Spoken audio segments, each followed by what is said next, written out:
The reading of the will took 11 minutes, and Cole Ferris left the lawyer's office owning less than anyone in that room, including the lawyer. His brothers took the good land. They left him the dry creek and laughed driving away. Boyd got the 200 acres of river-bottom pasture their father had spent 40 years improving. And Travis got the 300 acres of cropland along the county road, the ground with the good well and the working center pivot irrigation rig. And Cole got 40 acres of gullied, brush-choked creek bottom that hadn't held running water in anyone's living memory. A strip of ground so worthless the county assessor taxed it at a rate that made even Boyd laugh out loud reading it off the paperwork.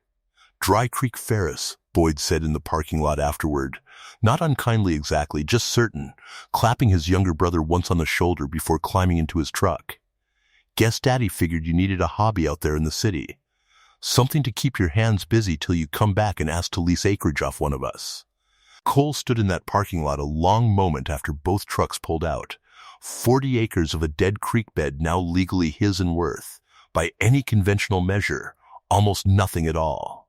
What his brothers did not know, what their father had never told either of them, because he had decided, in the last years of his life, that the telling belonged to whichever son proved patient enough to earn it, was what was written in a leather ledger book kept in the bottom drawer of the old ranch house desk, a water rights filing dated 1938, in their own great-grandfather's hand, attached permanently to that specific stretch of creek bottom, and to no other acre on the whole family place. Cole was 28 years old that spring. Home for the first time in 6 years after a stretch working heavy equipment on pipeline crews across 3 states, good money and hard hours that had, somewhere along the way, worn down whatever certainty he'd left home with about what kind of life he actually wanted. He'd come back for his father's funeral with a duffel bag and a truck that needed a transmission. And he'd stayed afterward, not entirely sure why, except that something about watching his father's casket lowered into ground 2 counties over from where the man had been born had made the idea of another pipeline contract feel, suddenly, like running from something he hadn't yet named. His father, Harold Ferris, had been abroad. Sun-cured man who'd worked that ranch his whole life and said little about it that wasn't practical, and the last real conversation Cole ever had with him, 3 weeks before the stroke that took him, had happened out at the creek bottom itself, walking the dry channel together in the evening light while Harold talked, uncharacteristically, about his own grandfather instead of the day's work. There used to be a spring house right about here, Harold had said, standing in a wash of cracked gray clay that hadn't seen standing water in 30 years, kicking at a stone half buried in silt. Before my time. Your great-grandfather's daddy built it over a spring that used to run steady enough to keep milk cold through August. Drought of the 50s silted the whole channel in, and nobody ever dug it back out, because by then it was easier to just drill a well someplace flatter and let the creek go. He'd looked at Cole a long moment then, the particular look of a man deciding how much to say. Some things get abandoned not because they're worthless, but because fixing them takes longer than anybody's got patience for. You remember that. Cole hadn't understood, standing in that dry channel at 28 with a pipeline paycheck still in his bank account, why his father had chosen that moment, that ground, to say something that sounded less like ranch talk and more like a message meant for later. He understood it fully the day the will was read, watching his brothers drive off laughing. Standing alone on 40 acres that everyone in the family had spent 2 generations agreeing wasn't worth the trouble. Cole's mother, Ruth Ferris, had died when he was 11, young enough that most of what he remembered of her was fragments, the smell of coffee on cold mornings, the particular way she used to hum without seeming to notice she was doing it, and it had been Harold alone who raised 3 boys afterward on a ranch that didn't leave much room for softness, dividing his attention between them the way a man divides feed, careful not to let any one calf go hungry, but never quite generous enough to let any of them feel full either. Cole had left for the pipeline work at 22, partly for the money, and partly, he understood only much later, because 6 years of watching his father run that ranch alone had made him want badly. some proof that he could build something of his own without his father's shadow standing over every decision. He drove out to the old ranch house that same evening, the one his father had left jointly to all three brothers to sell or divide as they saw fit, and dug through the bottom desk drawer until he found the leather ledger, its pages soft and brown spotted with age. And read. By the light of a single bulb, a water rights filing recorded with the county in 1938, granting Ferris Creek Bottom 40 acres, senior appropriative rights to all surface flow originating within its boundary. A legal designation nobody in 3 generations had thought worth mentioning, because the creek itself had gone dry decades before any of them were born to care. Dry ground doesn't mean dead ground, he thought, reading that filing by lamplight, the same sentence his father had almost said outright that evening at the creek and never quite finished. It means waiting ground. He did not tell his brothers what he'd found. Not yet. He understood, reading that filing a second time, that the paper alone would mean nothing to anyone, including the county, until the creek itself proved it still had a claim worth defending, and a creek that hadn't run in 30 years wasn't going to prove anything by sitting in a ledger book. He started that first week with a shovel and a rented brush hog, clearing 30 years of accumulated mesquite and cedar scrub off the channel bottom. A slow, sweating labor that left his hands blistered inside 2 days despite 6 years of pipeline calluses, because clearing creek brush used a different set of muscles than laying pipe ever had. He worked from the ledger's old survey notes and from a set of hand-drawn channel diagrams he found folded inside its back cover, his great-grandfather's own rough sketches of where the original springhouse had stood and where the silted channel needed to be dug back down to bedrock before water, if it ever came again, would have anywhere real to run. Boyd stopped by that first month, driving the fence line in his truck the way he did most mornings checking cattle, and pulled up at the creek bottom's edge to watch his younger brother swinging a mattock at 30 years of packed silt. "You know that channel's not coming back just because you clear the brush off it," Boyd said, leaning out the window. "Creek's been dead since before Daddy was your age. You're wasting a summer on ground that's never going to be worth what you're putting into it." "Maybe," Cole said, not stopping the swing of the mattock. "Or maybe nobody's ever actually tried." "Somebody tried plenty," Boyd said. "Daddy tried, back when he was younger than you. Gave up on it, same as everybody else eventually does." He drove off before Cole could answer that. The particular dismissal of an older brother who'd spent his whole life certain of exactly how things were going to go. And Cole kept swinging the mattock long after the truck's dust had settled, because arguing with Boyd had never once, in 28 years, changed Boyd's mind about anything. At the feed store in town, where the family's name still carried weight even split 3 ways, Cole's project became, over that first summer, a running joke that traveled faster than the actual work did. Dewey Fasland, who'd farmed the county 40 years and buried 2 wives on ground not far from the Ferris place, said the kindest version anybody managed, leaning on the counter while Cole loaded fence posts into his truck bed. "I remember your great-granddaddy's springhouse," Dewey said. "Before my time, too, mostly. But my own daddy talked about it. Good water, they said, before the 50s took it. I don't doubt you mean well out there, son. I just don't know that meaning well digs a channel back to life." Travis, the middle brother, was gentler about it than Boyd, but no more convinced. Stopping by that same summer with a case of beer and an offer Cole recognized for what it was before Travis finished making it. "Lease me grazing rights on that bottom for what it's worth to you," Travis said, "which isn't much, and I'll run a few head through there for the brush control. Save you the trouble of clearing it by hand. And you'll get a check out of ground that's not giving you anything otherwise." "I appreciate it," Cole said. "I'm not leasing it yet." "Yet," Travis repeated, and left it there, the particular patience of a brother who assumed, correctly by every measure he had access to, that his younger sibling would come around to reason eventually.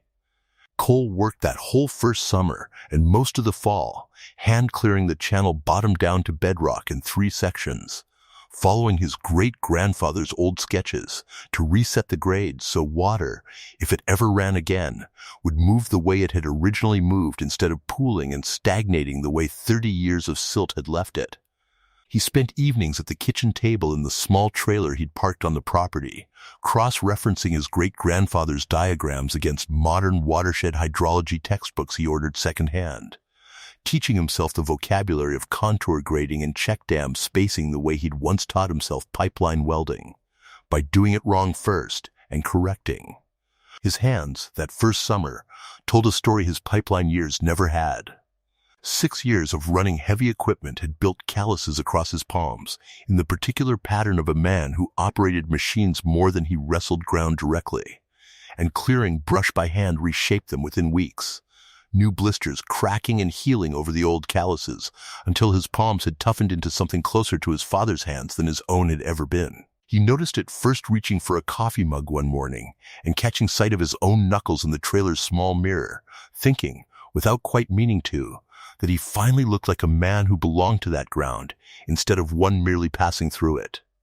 He built his first check dams that fall out of rock and brush, low, permeable structures spaced along the regraded channel to slow whatever flow eventually came and let it soak into ground instead of scouring straight through, a method he'd found described in a Depression-era Soil Conservation Service pamphlet that felt, reading it late at night, like it had been written for exactly this kind of ground.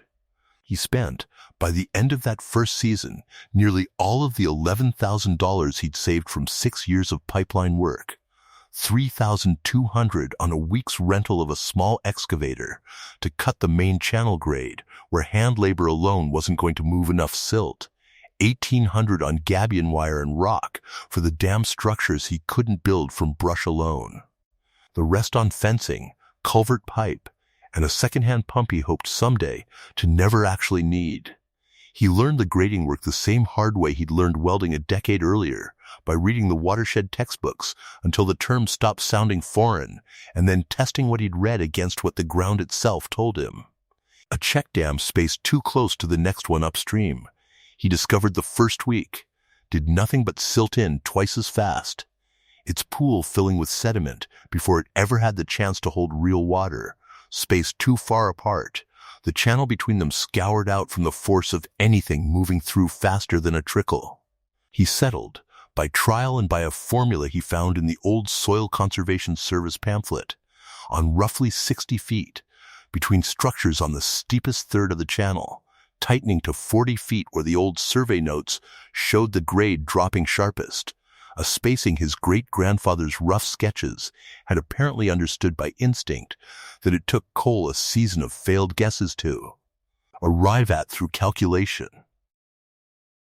If you've ever put real money and a whole season's sweat into ground everyone around you had already written off, you know the particular quiet that settles into a person doing that kind of work. Not confidence exactly, more decision to keep going, that gets renewed every morning whether the previous day gave you any reason to or not. The second season brought the setback, and it arrived from a direction Cole hadn't thought to guard against. A dry lightning storm rolled through that April, no rain behind it at all, just heat and static electricity crackling across a county gone brittle after a rainless winter, and it caught in the cedar brush along the ridge above Cole's channel, 2 days after he'd finished resetting the last of his brush and rock check dams.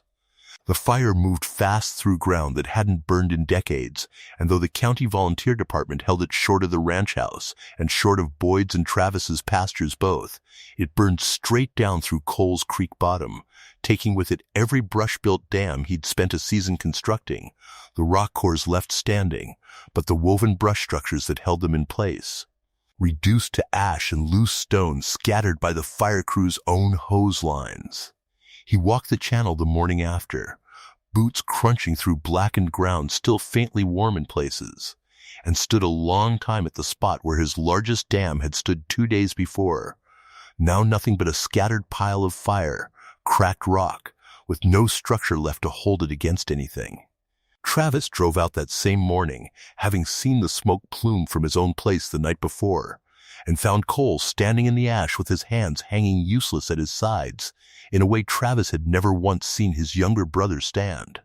County crew says it could have taken the house too, if the wind had shifted 20 minutes earlier, Travis said, careful. The way a man is careful around someone standing at the edge of something.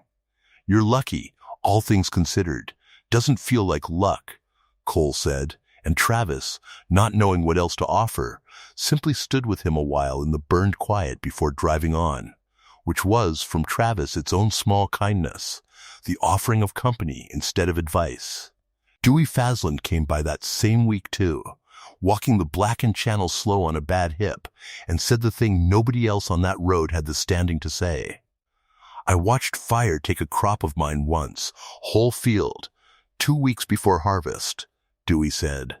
Took me a year before I trusted myself to plant that same field again. Wasn't the fire that nearly beat me. It was deciding whether to try twice. He didn't wait for Cole to answer, just patted him once on the shoulder and walked back to his truck, leaving the question sitting in the ash for Cole to answer on his own time.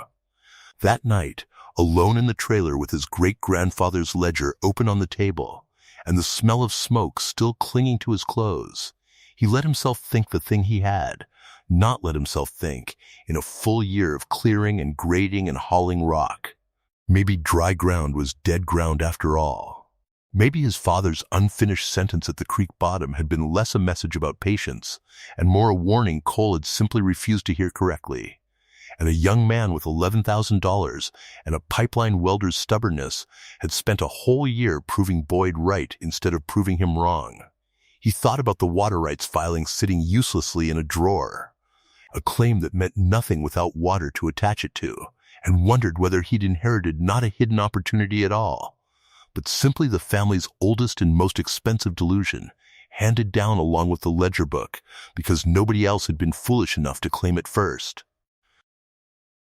He did not sleep.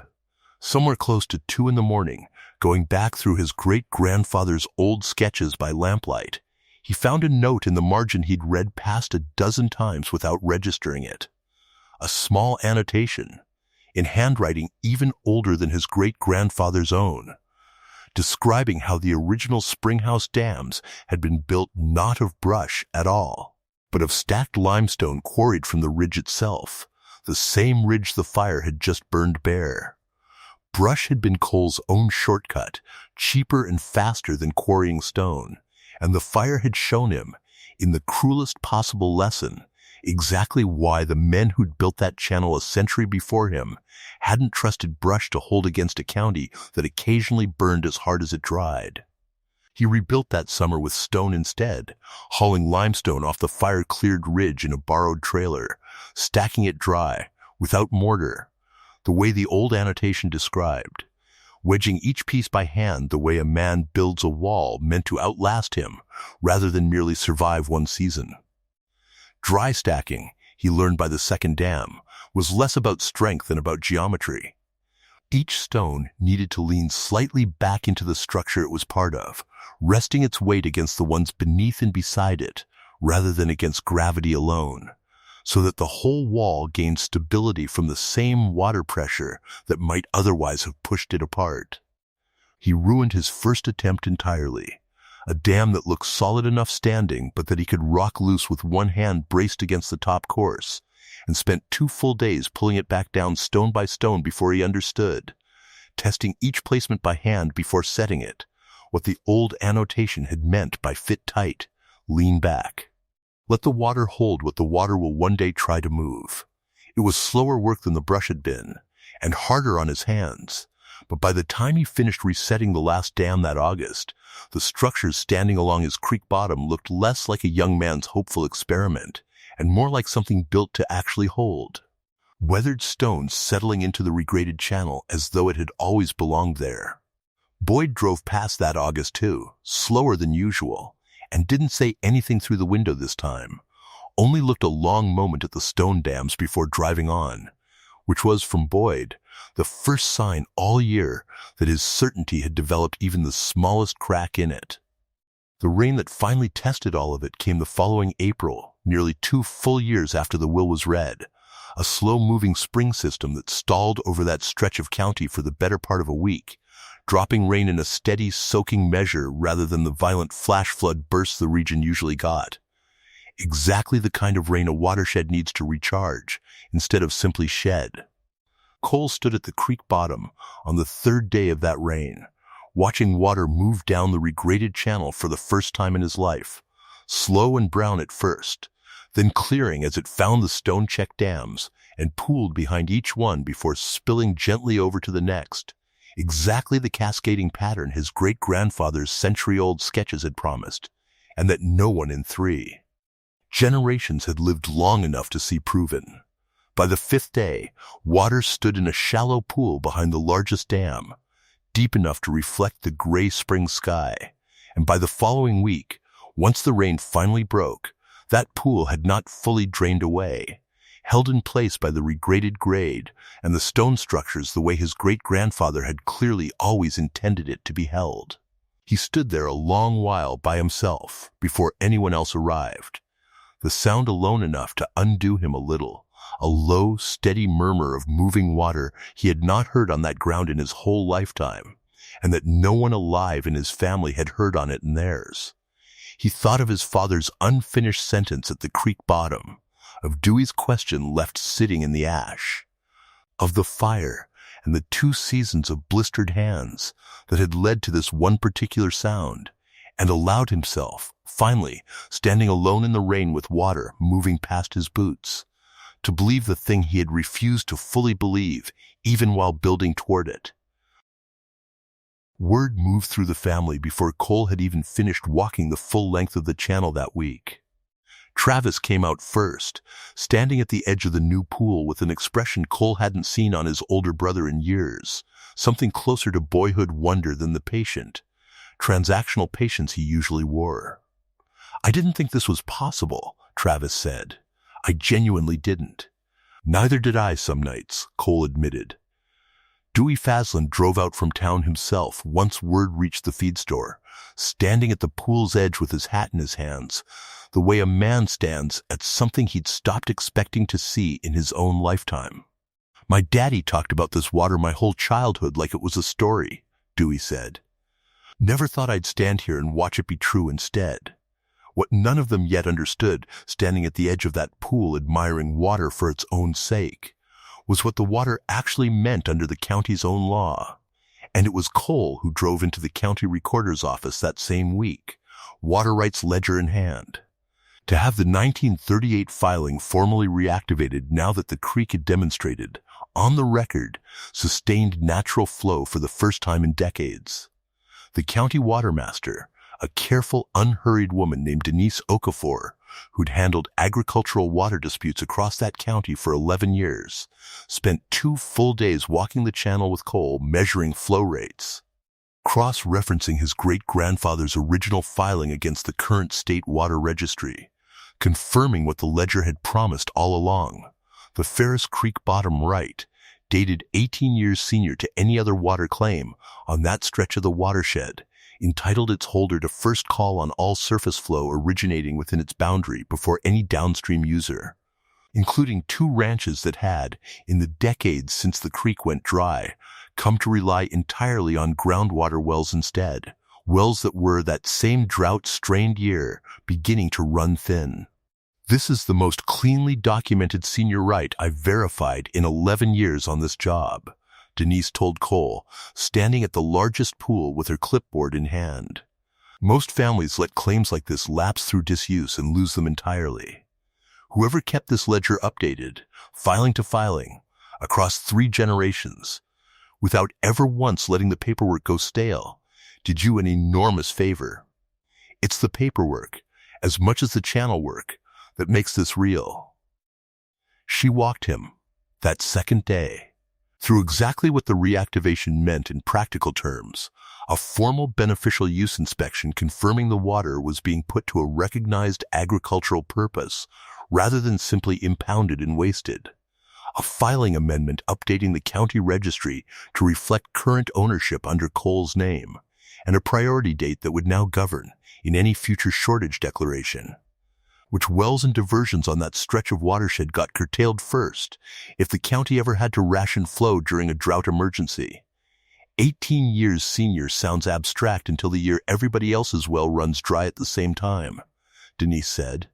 Then it's the only date on the map that matters, Cole asked her before she left that second day. What would have happened to the claim if nobody had ever cleared the channel back out? Nothing dramatic, Denise said. It would have just kept sitting in that ledger, technically valid, practically worthless, until eventually some clerk decades from now found no beneficial use on record and administratively lapsed it. Rights like this don't get stolen. Mostly, they just get let go, quietly, by people who stop believing they were worth defending. Have you ever watched a piece of paper, kept faithfully by people who never lived to see it matter, suddenly become the most valuable thing in a family? Cole drove home from the recorder's office that afternoon, holding a formally reactivated water right to a creek that had, 2 years earlier, been worth less than the tax bill assessed against it, and understood, for the first time since the will was read, exactly what his father had been trying, and failing, to say to him at the creek bottom 3 weeks before he died. The reckoning came that same summer, during a drought stretch that hit the rest of the county hard. Boyd's 200 acres of river-bottom pasture running short on stock water as the shallow wells serving his cattle troughs dropped below their pump intakes. Exactly the kind of dry season that would once have meant hauling water by tanker at real cost. The way half the county's ranchers were already doing that July. Boyd came to the creek bottom on a Tuesday evening, parked his truck at the edge of Cole's fence line, and stood there a long moment before walking up, the first time in 2 years he'd approached on foot instead of idling past in his truck. "I've got 180 head short on water," Boyd said. No preamble. The particular flatness of a man who'd spent 2 days working up to a sentence he didn't enjoy saying. "County Watermaster tells me your creek right predates every well on this side of the ranch, mine included, and that in a real shortage you could call priority on it if you wanted to make a point of it." "I could," Cole said. "I laughed at you in that parking lot 2 years ago," Boyd said, not quite meeting his eye. "Called this ground a hobby. I've been thinking about that a lot this week, watching my herd's water table drop while yours is running a pool deep enough to swim cattle through." He stopped, the words costing him visibly. "I'm asking you for access. I'll pay whatever's fair, lease terms, whatever you want to write into it. I know I haven't earned the asking." Cole looked at his older brother a long moment, the same brother who'd clapped him on the shoulder in that parking lot and called him Dry Creek Ferris on the way to his truck, and felt none of the satisfaction he might once have imagined feeling in a moment like that one. "I'm not going to make you beg for water on family ground, Boyd," Cole said. "I'll run a line to your closest trough, fair lease, same rate the county charges anybody else for agricultural access. I'm not doing to you what you did to me at that reading. That's the difference between what this creek taught me and what it apparently never got the chance to teach you." Boyd didn't have an answer for that beyond a nod, and a handshake that lasted longer than either brother expected it to. Cole drew up the lease himself over the following few days, working from a template Denise had shown him at the county office, careful to price it at the same agricultural rate the county itself charged for comparable access, rather than anything closer to what a desperate man in a dry year might have been willing to pay. Because he understood, writing the number down, that the difference between those two prices was exactly the difference between a fair deal and the kind of leverage their father had apparently hoped none of his sons would ever need to use against each other. By the following week, Cole had run buried pipe from the creek's lower pool to a new stock tank on Boyd's side of the fence line. The first water either brother's cattle had drawn from that channel in the whole of the Ferris family's time on that ground. Travis leased access too that same summer, and paid without argument, and it was Travis, watching Cole run the second pipeline, who finally asked the question neither brother had thought to ask 2 years earlier. "Why didn't Daddy just tell us about the water rights outright?" Travis asked. "Split it evenly, or at least tell us what we were dividing up before we drew straws over it?" Cole thought about that a long moment, standing at the pool's edge with mud on his boots and 2 years of scar tissue on his hands that no pipeline job had ever left him.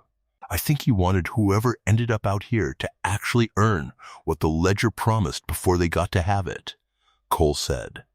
A right on paper doesn't mean much if nobody's willing to dig the channel back out first. I think he was betting on one of us being willing to find that out the hard way. By the following spring, 3 years after the will was read, the creek bottom Cole had inherited as the family's least valuable acreage had become, by any real measure, the most valuable ground on the whole ranch, its senior water right worth more in a drought year than either brother's pasture or cropland alone. And Cole had used that leverage exactly once to make sure his own brother's cattle never went thirsty again, and never a second time beyond that. He built a small stone spring house that spring, over the same spot his great-grandfather's father had built the original, using leftover limestone from the ridge, and a design he'd found sketched in the ledger's final pages, small enough to hold little more than a milk crate and a workbench, but built with the same dry, stacked care he'd learned rebuilding the check dams, each course leaning back into the one beneath it, the way the old annotation had taught him. He kept his great-grandfather's water rights book on a shelf inside it, protected now in a waterproof case, available to whichever of his own children someday inherited that ground and needed to understand exactly what they were holding. Travis helped him raise the roof beam the day the spring house was finished, and Boyd, unprompted, showed up that same afternoon with a cooler of drinks for the work. The first time in Cole's memory that all 3 brothers had stood together on that particular stretch of ground, without an argument or a joke about it hanging in the air between them. They didn't talk much while they worked, the way men on that ranch had never talked much about anything that actually mattered. But Cole noticed, setting the last stone of the doorway frame, that Boyd had stayed to watch the whole thing finished, instead of driving off early the way he once might have, and understood that to be its own kind of apology. Delivered the only way Boyd knew how to deliver one. Cole was 31 that spring, 3 seasons past a parking lot where his brothers had laughed and driven off with the good land, standing at the edge of a pool his own hands had coaxed back into existence out of 30 years of silt and 1 dry lightning fire and a single wet spring that had, in the end, proven every skeptic on that road wrong in the exact order they doubted him. He had stopped thinking of himself, somewhere in the 2nd season, as the brother who'd gotten the worthless acreage, and started thinking of himself instead as the one who'd simply been trusted with the part of the inheritance that took the longest to prove out. A distinction that mattered more to him now than any acre count ever had. Dewey Faslin came out one last time that spring, slower on his bad hip than he'd been even the year before, and stood a long while at the pool's edge without saying much, the way old men sometimes stand at things they'd stopped expecting to see finished in their own lifetimes. "My daddy would have liked to see this," Dewey finally said. "Wish I'd had the nerve, back when I was your age, to try what you tried instead of just talking about what my own family let go dry." Cole didn't have a ready answer for that, and didn't try to find one. Only stood with him a while at the water the way Travis had once stood with him in the ash, offering company instead of advice. Dry ground doesn't mean dead ground, he thought, watching the water move slow and clear over stone he'd stacked himself. It means waiting ground. The thought carried none of the despair it had carried the night after the fire, sitting alone with an unfinished dam and a ledger that had, for one long night, felt like nothing but a cruel family joke passed down 3 generations too many. It felt, finally, like the plain truth his father had tried, and run out of time, to say outright. That's the whole of it, and maybe the only lesson worth keeping from it. The ground nobody wants isn't always worthless. Sometimes it's simply waiting on somebody patient enough to dig past what the last generation gave up on. Inheritance isn't only what gets handed to you outright. Sometimes it's what gets left buried, on purpose, for whoever proves willing to go looking. He thought, too, about the 11 minutes that reading had taken, how little those 11 minutes had actually decided compared to what 2 seasons of stubborn, blistered work had decided instead. A courtroom or a lawyer's office could divide up acreage in a single sitting. but it had taken fire and stone and a slow week of April rain to determine what any of that acreage was actually worth. And Cole understood now that his father had known that difference all along, had perhaps been counting on exactly that difference, when he let 3 sons draw uneven straws without ever once explaining why the shortest one might, in time, turn out to be the longest. If you've ever been handed the thing nobody else wanted and found out later it was worth more than anyone around you understood, tell us where you're listening from and about the ground or the person everyone else gave up on too soon. If this story found you today, share it with somebody still digging at something the rest of the world already wrote off. Whatever dry ground you're standing on tonight, may the rain find it in its own good time. May the people who laughed come around with open hands instead of empty ones. And may you never mistake waiting ground for wasted ground again.